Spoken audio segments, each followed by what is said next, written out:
Students, आज की video में हम डिस्कस करेंगे कि जब हम क्लास 1 कैविटी प्रिपेयर करें तो कौन सी मिस्टेक्स करते हैं जिससे हमारी कैविटी वाइड हो जाती है and inaccurate dimensions are coming in the cavity preparation.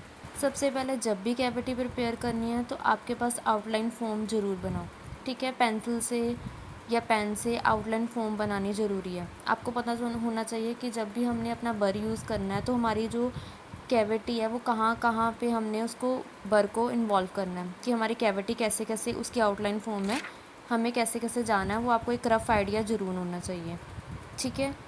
जब भी हमने कैविटी बनानी, सबसे पहले राउंड बर के साथ पेंसिल से हमने यूज़ कर लिया, उसके बाद राउंड बर के साथ हमने इसको पूरी आउटलाइन फॉर्म बनानी है अच्छे से। नेक्स्ट जो सेकंड चीज़ है वो है विड्थ हमारी कितनी होनी चाहिए। हमेशा ध्यान में रखो कि 1/4 इंटरकस्पल डिस्टेंस होना चाहिए। अगर हम इससे ऊपर हम डिस्टेंस लेके जा रहे हैं तो हम क्या कर रहे हैं, जो हमारा जो साउंड इनेमल है उसको हम क्या करें, प्रिजर्व नहीं कर रहे हैं, उससे हमारी कैविटी वीक होती है, ठीक है। जो डेप्थ है हमारी कैविटी की वो कितनी होनी चाहिए, 1.5 to 2 mm होनी चाहिए। This is for एमेलगम restoration, okay. Depth इतनी ही मेंटेन होनी चाहिए, विड्थ आपकी इतनी होनी चाहिए, ठीक है। और नेक्स्ट जो है हमारा मीज़ली और डिस्टली, जब भी हमने कैविटी बनानी तो 2 mm की कम से कम विड्थ होनी चाहिए। अदरवाइज़ क्या होएगी कि हमारी वो जो एरिया होता है वो वीक हो जाता है, ठीक है। एंड उसके बाद जो हमारी बक्को और लिंगुअल साइड्स है, ठीक है, वॉल्स है, वो कैसी होनी चाहिए, कन्वर्जिंग वॉल्स होनी चाहिए। ये भी चीज़ का ध्यान रखना है कि एमेलगम रेस्टोरेशन में वो वर्ड्स कैसी होती है, कन्वर्जिंग होती है, ठीक है। और मीज़ल डिस्टली हमारे पास 2 mm का जो विड्थ है वो होनी ज़रूरी है। अगर 2 mm से कम जाएंगी तो क्या आएगा, जब हम रेस्टोरेशन करेंगे तो माउथ फोर्सेस से ब्रेक हो जाएगी। वॉल्स को कन्वर्ज करने के लिए हमें अपने बर को स्लाइड कन्वर्जिंग करना, ज़्यादा कन्वर्ज नहीं करना, स्लाइड कन्वर्ज करेंगे और अलोंग द कस्प मूव करना, तो जो हमारी वॉल्स है अपने आप ही वो कन्वर्ज हो जाएगी।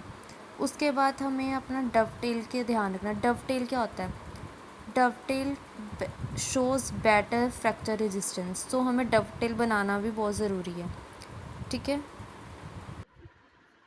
जब भी हमने अपना डवटेल बनाना है, ठीक है, तो ये देखो हमारी कैविटी की जैसे लाइनिंग होएगी हमारे वैसे ही डवटेल बनेगा। ये जो क्या है, ये हमारा फर्स्ट मोलर है, दिस इज़ ऑफ हमारा फर्स्ट मोलर की बात कर रहे हो, ठीक है। एंड ये जो आउटलाइन फॉर्म है इसमें डवटेल देखो हमारी कैसे बनी है, राउंड बनी है बिल्कुल, ठीक है। और ये हमारी सेकंड मोलर, ध्यान रखना कि फर्स्ट मोलर में कैसे डवटेल बन रही है और सेकंड मोलर में कैसे डवटेल बन रही है। ध्यान रखना कि सारी कैविटीज़ एक तरह नहीं बनेगी। जब भी हमने कन्वेंशनल कैविटी प्रिपेयर करनी है तो ये ध्यान में रखना है कि हमारी उसकी फर्स्ट मोलर की कैसे कैसे एनाटमी है। हर एक की टूथ की एनाटमी अलग अलग होती है, इसलिए फर्स्ट मोलर में ऐसे हमारी बनेगी, यहाँ पे डवटेल देखो कैसे राउंड बनी हुई है, ठीक है, ऐसे बनेगी हमारी कैविटी। और मोस्टली जो हमारा सेकंड मोलर है, सेकंड मोलर में हमारी ऐसे बनती है, इसमें डवटेल ऐसे बनती है।